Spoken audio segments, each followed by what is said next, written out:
We're reaching the end of the first half of Star Trek Prodigy, so how is this series progressing? Let's take a look at the first half of this two-parter for the final of the first half of Season 1.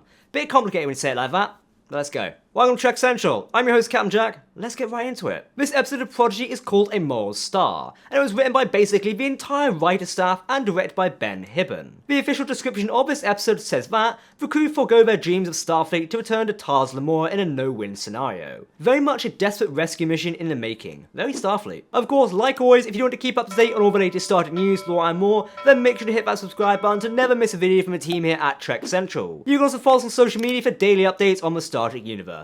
After the events of last episode, we very much get a continuation into this episode, with the crew still talking about what a great job Rok-Tahk did, because she did an amazing job and with a seemingly dead Dreadnought corpse alongside them. Kinda creepy. Dreadnought's head has a recording from a diviner, giving the crew of the Protostar an ultimatum. Give them a ship, and in exchange all the slave workers on Tars Lamora get freed. A pretty good deal, until the other end of the bargain is that the diviner does not get the Protostar, he will kill all the miners.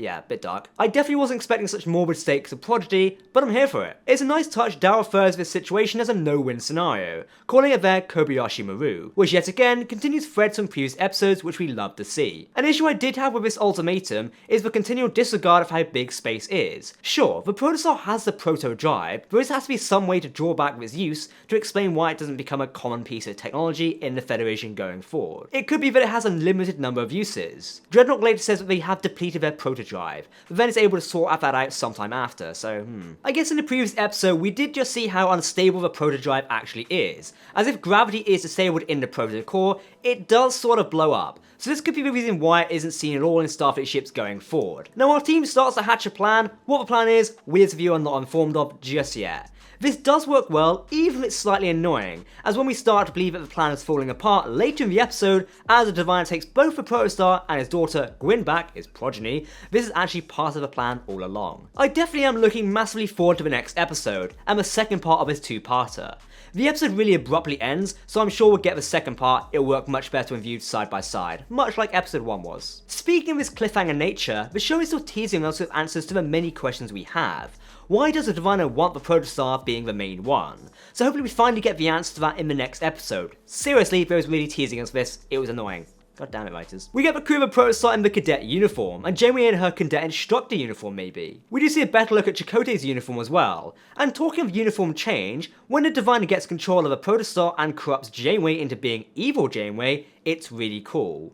We did hear at Destination Star Trek, the Trek convention that happened at the end of 2021 here in London, that Kate Mulgrew was going to be playing 3 different versions of Janeway. We've already got Holo Janeway and Murder Planet Janeway at that point, so assume we would get Admiral Janeway in these 10 episodes.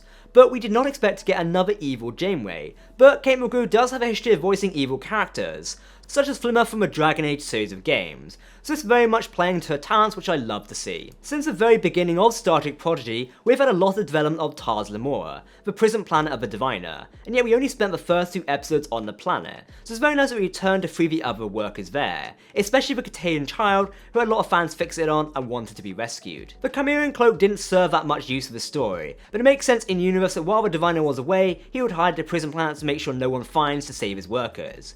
But in this episode, the Protostar just arrives and the colony decloaks automatically.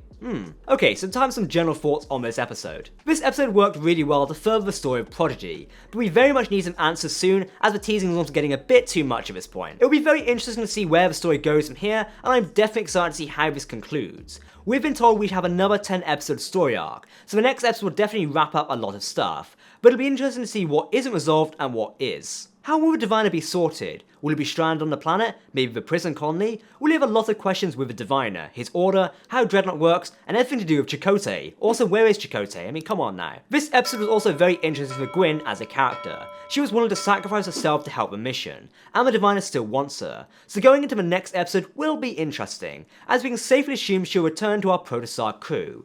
But how she leaves her father will also be fascinating to see. My progeny, Gwyn, my progeny, come back to me. I think that's what he says in the transmission, my progeny, come back to me. That's a wrap on our weekly review for Star Trek Prodigy, or Progeny. Of course, also let us know in the comments what you thought of this episode, because like always, if you are talking about Star Trek, then we want to hear about it. Seriously, we're bored. Come tell us. If you want to keep up to date on all the latest Star Trek news, lore, and more, then make sure to hit that subscribe button to never miss a video from myself and my team here at Trek Central. You can also follow us on social media or join our community Discord server. For now, I've been Captain Jack. Thanks for watching, and we'll see you this time next week for Star Trek Prodigy. Live long and prosper, my friends. Goodbye.